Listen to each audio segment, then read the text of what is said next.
Ռուսահայ համայնք այս տարի ընդհանուր հաշվով 12 միլիոն 100 հազար ամերիկյան դոլար նվիրաբերեց Հայաստան համահայկական հիմնադրամի կողմից կազմակերպված ամենամյա դրամավահքի ընթացքում։ Մոսկվայի Golden Palace համերգասրահի դահլիճում կազմակերպված մարաթոնյան ճաշկերույթին ներկա էր մոտ 50 հայ ազգի գործարար, ովքեր ռուսահայ համայնքի կարող ներկայացուցիչներ լինելով խոշոր դրամական ներդրումներ կատարեցին ի նպաստ հիմնադրամի։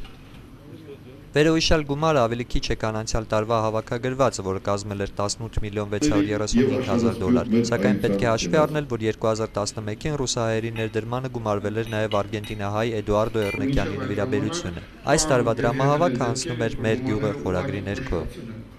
Ով ճաշկերույթն է եւ սա իրոք դառել է շատ լավ ավանդույթ, երբ որ տարին մեկ անգամ մենք կարողանում ենք հավաքել մեր հայ ազգի խոշոր ներկայացուցիչներին, որոնք իրենց շատ մեծ, շատ կարևոր ներդրումով մասնակցում են թե Արցախի, թե Հայաստանի զարգացմանը։ Սա իրավի համահայկական հիմնադրամի համար շատ կարևոր միջոցառում է, քանի որ գաղտնիք չէ, որ այս միջոցառման ժամանակ մենք հավաքում ենք ընդհանուր աշխարհում հավաքագրվող գումարի գրեթե 60-ից 70%։ Այս տարվա խորագիրն է «Մեր գյուղը», քանի որ հեռուստամարաթոնը նվիրված է լինելու գյուղական համայնքներում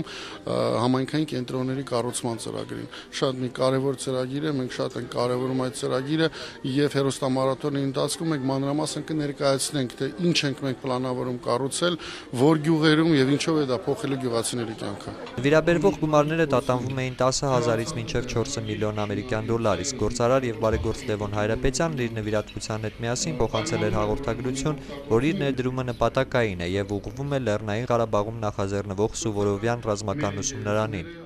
Մոսկովյան միջոցառմանը մասնակցելու էին եկել Ղարաբաղից ժամանած Արցախի ձայներ համույթի սաները։ Դաշիր ընկերության նախագահ Սամվել Կարապետյանը նրանց նվիրեց 100 հազար դոլար որպես խրախուսանք, իսկ հիմնադրամին արված նրա փոխանցումը 1.5 միլիոն դոլար էր։ Կարևոր չի թե ով ինչքան գումար է տալիս, այդ մի գումարը որ տալիս են, այնտեղ մեկ ինչ-որ մի հարց է, մի խնդիր է լուծվում։ Այնտեղ իմանում են, որ մենք իրանց հետ ենք, որ մենք իրանց չենք մոռացել։ Իհարկե սա եւ պարկի կատարումն է։ Սփյուռքը ինչ է ուզում։ Սփյուռքը ուզում է շատ բաց, հզոր Հայաստան, անկախ Լեռնային Ղարաբաղ։ Մենք բոլորս հասկանում ենք, որպեսզի Լեռնային Ղարաբաղը հասնենք իր վերջնական ավարտին, որպեսզի դա լինի անկախ մի պետություն։ Մենք բոլորս պետք է մեր մասնակցությունն ունենանք։ Ընթրիքին մասնակցում էին Լեռնային Ղարաբաղի Հանրապետության նախագահ Բաքո Սահակյանը, Ռուսաստանի եւ Նոր Նախիջևանի հայոց թեմի առաջնորդ Տեր Եզրաս եպիսկոպոս Ներսիսյանը, Հայաստանի Հանրապետության ազգային ժողովի խոսնակ Հովիկ Աբրահամյանը, Ռուսաստանում Հայաստանի Հանրապետության արտակարգ եւ լիազոր դեսպան Օլեգ Եսայանը։ Առաջին համայնքային Մոսկվա։